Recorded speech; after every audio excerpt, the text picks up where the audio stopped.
겁없이 사랑하는 사람이라는 제목으로 하나님의 말씀을 함께 나누도록 하겠습니다. 예수 그리스도를 믿고 하나님의 자녀가 된 사람들은 복음의 능력을 삶 속에서 경험하며 살아갑니다. 왜냐하면 이 복음의 능력은 우리 안에서 숨길 수가 없기 때문입니다.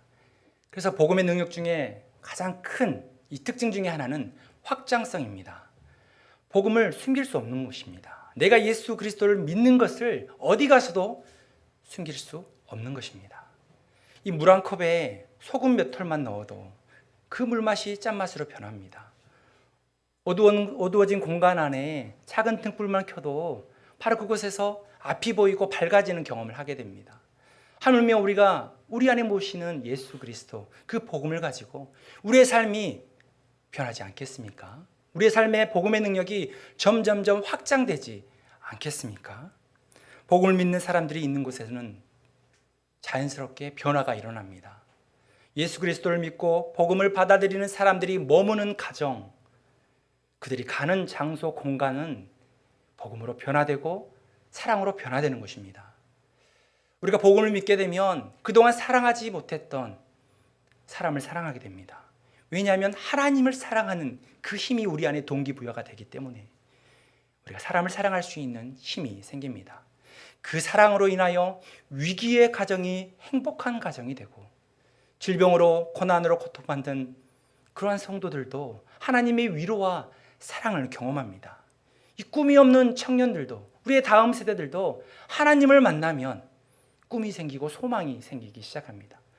죽음을 앞두고 있는 성도라 할지라도 영원한 생명을 주시는 그 주님의 놀라운 은혜 앞에 잠잠히 위로받고 감사하면서 영원한 삶을 갈망하게 되어 있습니다. 아기가 태어나 처음 엄마의 젖을 먹습니다. 많게는 1년 가까이 먹죠. 그런데 아기가 엄마의 젖을 먹는 순간 그 아기 때는요, 나에게 영양분을 공급하는 그 젖을 주는 사람이 엄마인지 잘 모릅니다. 아마 옆집 아주머니가 젖을 줘도 아마 자기의 배부름 때문에 만족해 할 것입니다. 그런데 그런 아이도 성장하고 자라게 되면 나를 온 마음 다해 사랑으로 키우시고 돌보시는 분이 어머니인 것을 발견합니다. 인격적으로 알게 됩니다. 그래서 그 어머니와 인격적인 관계 안에서 깊은 친밀함의 관계를 맺고 그 애착 관계를 맺고 그 부모님으로부터 세상을 살아갈 모든 지혜와 힘을 얻습니다. 복음도 마찬가지입니다. 우리가 세상을 살아가면서 고난의 사건, 그 문제만 바라보면 성숙한 그리스도인이 될 수 없습니다. 모든 사건 속에서, 모든 고난 앞에서 그 뒤에 계시는 신실하게 역사하시고 살아계신 하나님, 우리 주님을 바라볼 수 있어야 합니다. 주님께서 우리의 삶을 어떻게 변화시켜 나가고 계시는지 우리는 발견하는 성숙한 그리스도인이 되어야 합니다. 고난과 역경 중에도 우리를 변함없이 사랑하시고 인도하시는 그 주님과 함께 계속해서 성숙한 그리스도인, 주님을 닮아가는 그리스도인이 되어야 한다는 것입니다. 계속해서 우리가 어떤 환경에 놓인다 할지라도 계속 내게 있는 예수 그리스도, 내가 가진 복음을 확장시켜 나가는 것이 성숙한 그리스도인의 삶인 것입니다. 오늘 읽었던 빌립보서 본문은 사도 바울이 로마 감옥에서 쓴 서신입니다. 이 빌립보 교회는요, 이 바울이 2차 전도여행 때 이 마게도냐로 넘어가서 처음으로 만난 도시입니다. 첫 성입니다. 오늘날로 치면 유럽의 첫 교회를 바로 그곳에서 세운 것입니다. 사도 바울은 빌립보 성도들에게 서신을 통하여 여러분들이 교회를 세우고 복음을 받아들였는데 이제 어떠한 환경에도 여러분들은 매이지 않을 것입니다. 오히려 고난과 환난이 닥친다 할지라도 그 안에서 끝까지 기뻐할 수 있는 그 믿음의 원리를 깨닫기를 바랬습니다. 그 믿음의 원리 안에서 끝까지 기뻐하며 신앙생활을 할 수 있도록, 성장할 수 있도록 바라면서 사랑의 편지를 쓴 것입니다. 복음의 능력이 그들 안에서 점점점 커져서 어떤 환경과 형편에서도 하나님의 영광을 위하여 담대해지는 성도가 되기를 바랬던 것입니다. 12절 말씀을 읽어보겠습니다. 형제들아, 내가 당한 일이 도리어 복음 전파의 진전이 된 줄을 너희가 알기를 원하노라. 참 이해하기 어렵습니다.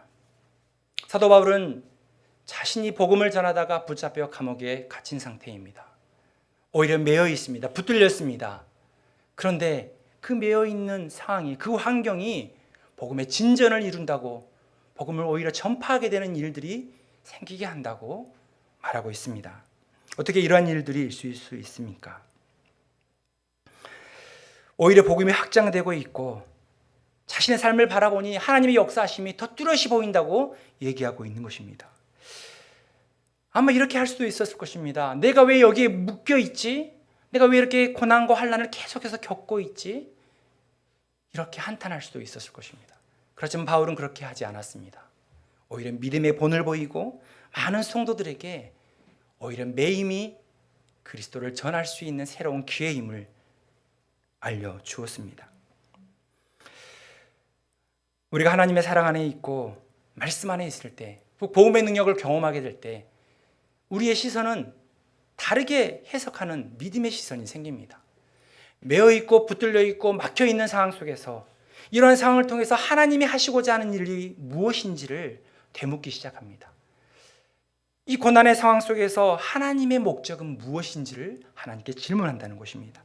이 문제적 상황을 어떻게 사용하실지 계속해서 하나님의 사랑 안에서, 그리스도 안에서 모든 문제를 풀어가는 지혜로운 성도가 된다는 것입니다. 이러한 믿음의 태도가 있었기 때문에 사도 바울은 묶이고 붙잡혀 있는 상황 속에서도 낙심치 않고 복음을 전했습니다. 13절 말씀을 함께 읽어보겠습니다. 이러므로 나의 매임이 그리스도 안에서 모든 시위대 안과 그 밖에 모든 사람에게 나타났으니. 사도 바울이 시위대 감옥에 있습니다. 이 시위대 감옥은요, 언제든지 심한 고문을 당할 수 있고 언제든지 사형이 집행될 수 있는 그런 감옥입니다. 아주 무서운 곳입니다. 고통의 공간입니다. 사도 바울이 로마에 붙잡힐 때 처음에는 가택연금을 받았습니다. 그런데 어떤 이유인지 이 시위대의 감옥 안에 갇히는 상황이 벌어진 것입니다. 근데 그 감옥 안에서 하나님을 향하여 하나님께 감사의 고백을 하고 복음을 한 번도 들어보지 못한 사람에게 복음을 전할 수 있는 기회를 부여받았다고 얘기하고 있는 것입니다. 나의 매임이 그리스도 안에서 모든 시대 안과 그 밖에 모든 사람에게 나타났다. 아마 사도 바울이 죄수가 되지 않았다면 그 감옥에 많은 죄수들을 지키고 있던 이 군병들은 복음을 들어보지 못했을 것입니다. 이 로마의 통제 아래에 있던 군병들은 예수 그리스도의 복음의 소식을 들어보지 못했을 것입니다. 오히려 군병들은 이 바울을 지켜야 하기 때문에 바울과 가까이에서 하루 24시간을 붙어 있었습니다. 그들이 교대하면서 계속해서 바울을 만났습니다. 그런데 그러한 상황 속에서 바울은 복음을 전한 것입니다. 예수 그리스도를 전한 것입니다. 그래서 한 번도 들어보지 못한 그 복음의 소식을 그 죄수들에게 뿐만 아니라 군병들에게 전한 것입니다. 바울은 항상 같이 있는 군병들에게 겁없이 그리스도의 사랑을 전하는 사람이 된 것입니다.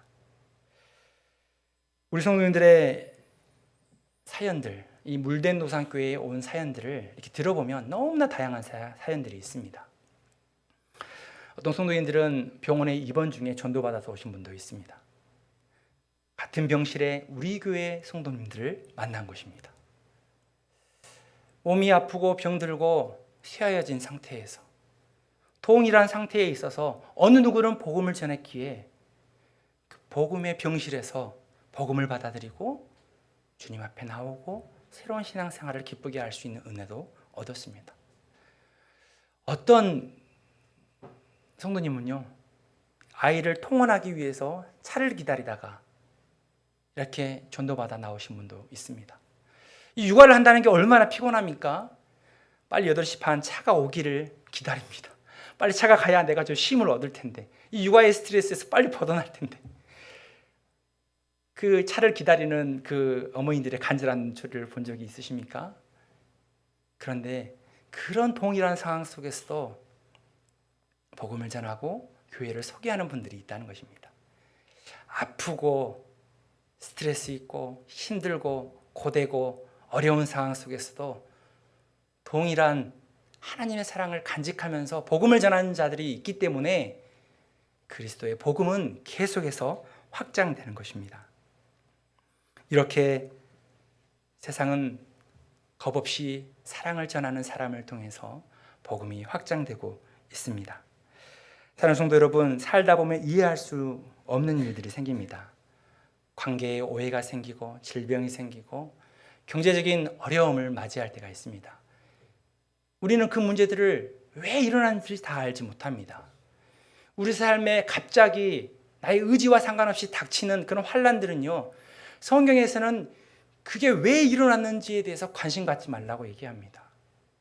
우리는 하나님의 그 섭리를 다 이해할 수 없습니다. 그렇지만 우리가 관심 갖고 집중해야 할 것은 우리에게 부딪히는 이 고난과 삶의 문제를 반드시 통과하게 하신다는 것입니다. 반드시 끝내게 하신다는 것입니다. 반드시 역전시키시고 전환시키신다는 것입니다. 계속해서 끊임없이 성경은 하나님의 말씀을 우리에게 고난의 모든 과정을 통과할 수 있다고 그 힘과 능력이 주께 있으면 우리에게 가르쳐주고 계십니다. 14절을 보십시오. 바울이 감옥에 갇힌 일로 인하여 하나님의 말씀을 더욱더 담대히 전하는 자들이 생겼습니다. 바울이 갇혔으면 더 소심하게 복음을 전하지 못할 것 같은데 갇힌 바울로 인하여 담대히 복음을 전하는 자들이 또 일어납니다. 15절에 보십시오. 많은 이들이 복음을 전파하는데 어떤 이들은 투기와 분쟁으로 하고 어떤 이들은 착한 뜻으로 그리스도를 전했다라고 얘기합니다. 이 착한 뜻으로 순수한 마음으로 그리스도를 전했다는 것은 우리가 이해가 됩니다. 그런데 그리스도를 전하는데 투기와 분쟁으로 그리스도를 전한 사람이 있다는 이야기가 나옵니다. 이러한 사람들은 어떤 사람일까요? 투기와 분쟁으로 어떻게 복음을 전할 수 있을까요? 바울이 가는 곳마다 교회를 세우고 또 복음을 전할 때 이 바울을 시기하는 자들이 있었습니다. 바울이 가는 곳마다 교회에서 그 지역의 영향력이 확대해 갈 때에 바울을 시기하는 마음으로 복음을 전하는 자들이 있었다는 것입니다. 바울이 갇혀있는 그 순간에 자기 이름을 내고 복음을 전하는 자들이 있었다는 것입니다. 그런데 그런 자들을 향하여 그들도 복음을 온전하게 전한 자들이라고 이 바울은 그들을 인정해 주는 것을 볼 수 있습니다. 바울이 전한 복음이 더 영향력이 커지자 인간적인 경쟁심으로 동기부여가 발동되어서 헌신하는 자들이 있었다는 것입니다. 사랑하는 성도 여러분, 우리의 신앙생활을 되돌아봅시다. 우리의 신앙생활의 모든 것이 100% 하나님의 뜻 가운데 하나님의 기쁘신 뜻을 위하여 하는 말과 행동과 의도입니까? 사실 그렇지 않습니다. 어떤 분들은 단순히 외로워서 교회를 나옵니다. 어떤 성도들은 그냥 몸이 아파서 교회에 나옵니다. 어떤 성도들은 나랑 얘기해 줄 사람이 없어서 교회에 나오는 성도님도 있습니다. 어떤 성도들은 사역을 할 때도 기쁘게 감당하는 것이 아니라 내게 맡겨진 직분이기에 그 일을 감당하는 분도 있습니다. 사역자도 마찬가지입니다. 항상 360을 성령의 충만함으로 사역하는 것이 아닙니다. 때로는 그 부르심에 감격할 때도 있지만 지치고 힘들 때는 그동안 나를 믿어준 교회와 성도들을 위해서 그냥 강한 의무감으로 사역할 때도 있다는 것입니다. 우리 모두는 교회를 사랑하고 섬길 때에 그 마음의 의도가 100% 하나님의 뜻에 합하지 않을 때가 많습니다. 그러면 그 모든 자들이 불의를 행하는 것입니까? 그렇지 않습니다. 사도 바울은 그 모든 자들이 그리스도의 영광을 위하여 그리스도가 우리 안에 존귀하게 드러나도록 하는 것이기 때문에 모두가 인정받고 모두가 용납되어지고 모두가 칭찬받아야 할 일이라고 얘기합니다. 그리스도의 영광이 드러난다면 진리를 무너뜨리지 않는 헌신과 섬김이라면 오직 주님만이 드러나는 삶이라면 충분히 기뻐하고 기뻐할 일이라고 얘기합니다. 이것이 바울의 고백이고 성경이 우리에게 알려주는 진리입니다. 교회에 있다 보면 많은 성도들의 갈등이 있습니다. 말 한마디에도 상처가 나고 마음이 힘들어지는 경우가 있습니다. 그런데 그 안에서 우리 모두가 교회를 위해서, 모두가 그리스도를 위해서 잘해보려고 하는 것이라는 것을 우리가 인정해야 합니다. 처음의 의도는 칭찬받고 싶어서, 잘하고 싶어서, 인정받고 싶어서 하는 것이라 할지라도 우리의 행함으로 나오는 것이 그리스도의 몸을 세우는 것이고, 우리의 말로 고백되어지는 복음이 예수 그리스도의 영광을 위한 것이라면 우리 모두가 서로 용납하고 기뻐하며 함께 칭찬해 줄 수 있다는 것입니다. 18절 말씀처럼 그들이 거칠애로 하나 참으로 하나 전파되는 것은 그리스도라고 대변해 주고 있습니다. 사도 바울은 이렇게 어떻게 하든지 밖으로 나오고 밖으로 흘러나가는 것이 그리스도라고 하면 그 모든 자들로 하여금 우리는 기뻐하고 또한 기뻐할 수 있다고 말씀하고 있는 것입니다. 때로는 진실된 의도가 아니어도 봉사하고 개인적인 유익을 위해서 헌신할 수도 있습니다. 그렇지만 그 안에서 우리는 함께 그리스도 안에서 하나가 되면서 기뻐하고 기뻐할 수 있다는 것입니다. 이렇게 말하는 바울은 감정도 없고 생각이 없는 사람입니까? 그냥 마음이 넓은 사람입니까? 그렇지 않습니다. 이 바울 안에 그리스도의 사랑이 충만하게 있었기 때문입니다. 그 사랑으로 인하여 사랑하는 것에 겁을 내지 않기 때문입니다. 오히려 사랑할 때에 상처받을 것을 겁내지 않기 때문에 담대하게 두려움 없이 사랑하고 헌신하고 복음을 위해 자기의 자신을, 자기의 몸을 드릴 수 있었던 것입니다. 사랑하는 성도 여러분, 삶이 무엇입니까? 산다는 것이 무엇입니까? 우리는 너무나 분주하고 바쁜 삶을 살다 보면 삶의 의미를 생각하지 않고 그냥 하루하루를 살아갈 때가 정말 많습니다. 삶이 단순히 생존처럼 느껴져서 하루하루를 잘 버티는 걸로 만족하는 성도들도 참 많습니다. 이 바울 당시의 헬라 철학에서는요, 에피쿠로스주의자들이 이 자신의 인생관을 자신의 욕망을 채우는 것으로 생각했습니다. 그래서 그들은 빵과 물만 있으면 하나님도 부럽지 않다고 얘기했습니다. 자신의 욕구, 욕망, 바라고 소망하는 소원들이 이루어지기만 하면 그러한 것이 인생이라고 얘기했다는 것입니다. 삶의 욕망만 채워주면 누구도 부럽지 않는 삶을 살아갈 수 있다고 그들은 말했습니다. 그래서 그들의 관심은 오직 먹고 마시고 마시는 것이었습니다. 이런저런 즐거움을 찾아다지고 삶의 의미보다 하루하루를 기쁘게 살아가는 것, 하루하루를 만족을 채우면서 살아가는 것이 그들의 인생관이었습니다.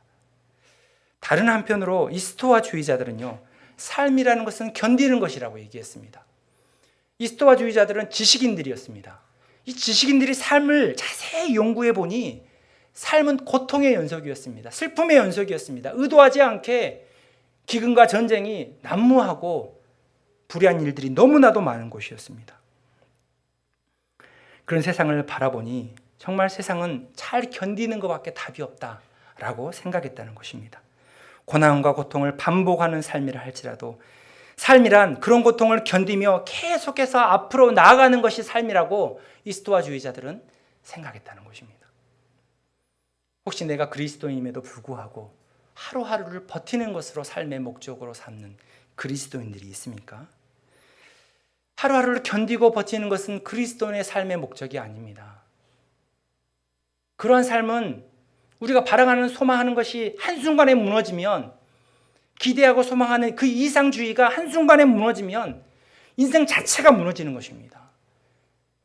내가 믿었기 때문에, 세상 것을 믿었기 때문에 그게 무너지면 인생 별거 없어, 아무것도 아니야, 내가 다 살아봤는데 인생 별거 아니야 라고 단정짓고 한숨 짓는 인생으로 마감할 수 있다는 것입니다.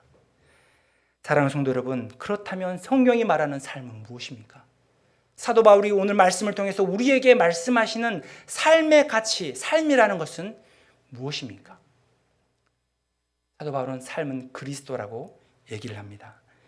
21절 말씀 함께 읽겠습니다.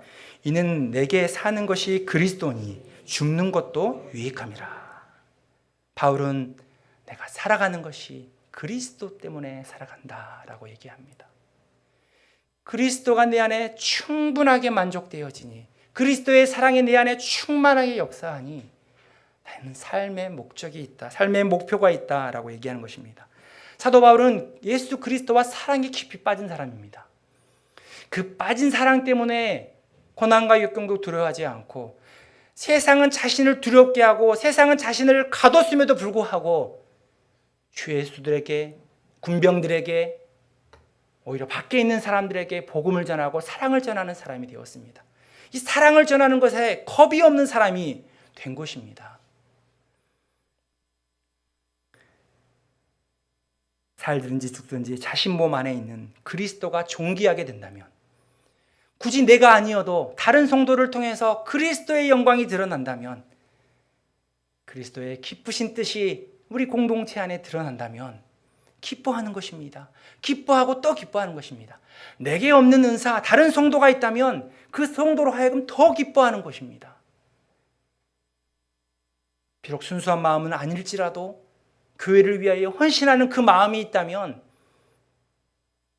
그 사람을 판단하고 정죄하기보다 그 사람을 인정하고 세워주고 그 사람으로 하여금 기뻐하면서 성숙한 그리스도인이 될 수 있도록 돕는 자의 역할을 하는 것이 삶인 것입니다.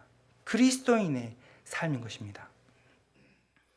사랑하는 성도 여러분, 우리 모두도 사도 바울처럼 겁없이 사랑하는 사람이 되기를 원합니다.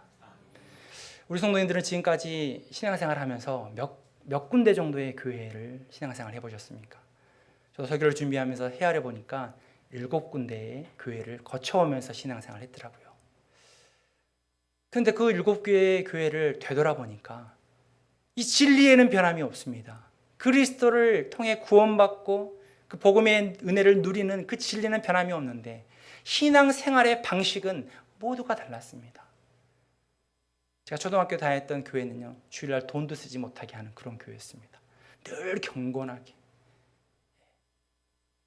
각기 다른 교회 속에서 다른 은혜를 누릴 수 있는 사람이 되었습니다.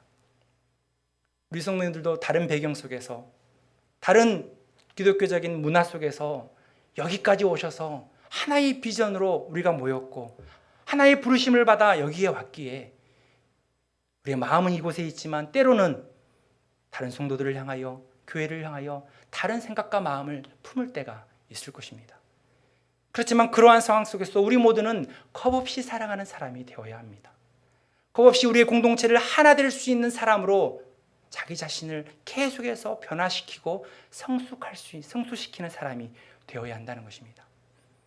제가 신대원 1학년 때 3월 달에 신대원에 들어가서 12월 달에 사역을 시작하기 전까지 한 9개월 동안 사역을 안 하면서 전국에 있는 30개 교회를 탐방 다녔습니다. 주일날 꼭 가봐야 하는 교회 30개 군데를 정해서 주일 예배를 드린 것입니다. 그리고 밥까지 먹어봤습니다. 그 교회를 온몸으로 느껴보고 그렇게 경험했습니다. 왜냐하면 사역자들은 한 번 사역지를 정하면 쉽게 다른 교회에 주일 예배를 드리지 못하기 때문입니다. 그런데 그 9개월의 시간 동안 너무나 많은 은혜를 받았습니다. 이 세상에 정말 똑같이 예배 드리는 교회가 없는 것입니다. 예배 순서가 똑같은 교회가 없는 거예요. 어떤 교회는 참여의 기도를 5분 이상 합니다. 예배 자리에 오면 자기 자신의 철저한 죄와 옛 본성을 회개하는 참회의 기도를 5분 이상 하는 교회가 있었습니다. 근데 그 참회의 기도를 통해서 어떤 눈물이 회복되는 은혜가 있었습니다. 어떤 교회들은 찬양을 하는데요, 찬양대 얼굴이 안 보이는 거예요. 어디서 찬양대가 나오나 둘러봤더니 2층 가장 구석에 찬양단이 찬양을 하는 거예요. 사람의 얼굴은 드러나지 않고 하나님만 영광 돌리며 높이는 찬양대가 2층에서 울려 퍼지는데, 이 공명영상이 일어나가지고 위로부터 내려오는 찬양이 그 본당 전체를 뒤덮는 것입니다. 그 찬양할 때 얼마나 큰 은혜를 받았는지 모릅니다. 말씀에 깊은 은혜가 있는 교회, 밥맛이 좋은 교회, 정말 잘 훈련된 성도들이 있는 교회, 좋은 방송 장비와 기자재가 있는 교회, 정말 다양한 교회를 만나보았습니다. 설교 후에 치유와 회복 기도를 정말 필요한 성도들을 안고 해주는 그런 교회도 있었습니다. 어떤 교회는 약자를 소중하게 여기는 교회도 있더라고요. 잘 듣지 못하는 몇 명의 성도들을 위해서 이 한쪽에서 예배 시작부터 끝까지 계속해서 수화를 하는 그런 교회도 있었습니다. 이 세상에는 각자의 하나님의 부르심 앞에 다른 모습으로 하나님을 섬깁니다. 다른 모습으로 하나님의 영광을 돌립니다. 하물며 우리 성도님들이 경험한 지난 세월의 그 교회 속에서 많은 좋은 것들이 있을 것입니다. 그리고 변화시키고 바꿔나가야 할 그런 연약한 부분도 있을 것입니다. 그렇지만 우리는 모두 그러한 것들을 다 껴안고 바로 이 자리에서 한 자리에 모였습니다. 그렇다면 우리는 하나님의 형상을 회복하라는 그 비전 앞에 좋은 것들은 믿음 안에서 더욱더 승화시키고 더 발전시켜 나가고, 부끄러웠던 신앙생활의 모습은 철저히 끊어내고 변화시키고 변형시켜서 이 물된 손상교회에 주시는 하나님의 비전과 은혜 안에서 우리 모두가 하나가 되어야 하지 않겠습니까? 서로 겁없이 사랑하면서 세워주는 성도가 되어야 하지 않겠습니까? 7월 29일부터 30일까지 1박 2일로 정경인 수련회가 있습니다. 정말 1박 2일 동안 여러분, 몸이 같이 있으면요, 마음도 가까워집니다.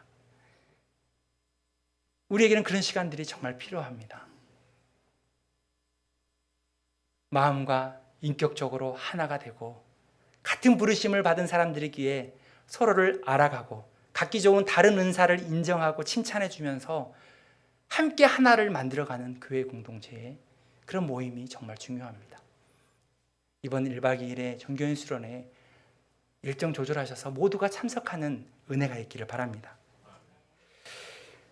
그래서 1박 2일 동안 두려움 없이 성도들에게 다가가시고 마음 문을 여시고 사랑하면서 계속해서 고난과 역경을 함께 견디고 나아가면서 그 안에서 누릴 수 있는 복음의 기회, 복음을 전파할 수 있는 기회, 메마른 곳에서도 하나님의 은혜를 누릴 수 있는 그런 우리 교회의 비전을 누릴 수 있는 성도님이 되시길 바랍니다.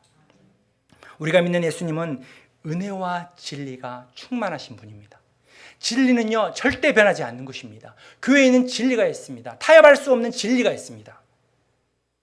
우리를 구속하신 그 주님의 사랑과 은혜는 절대 어떤 세상의 가치와 타협할 수 없습니다. 물러설 수 없는 것입니다. 그렇지만 우리 주님은 진리만 가득 찬 분이 아닙니다. 우리 주님은 은혜가 가득 찬 분입니다.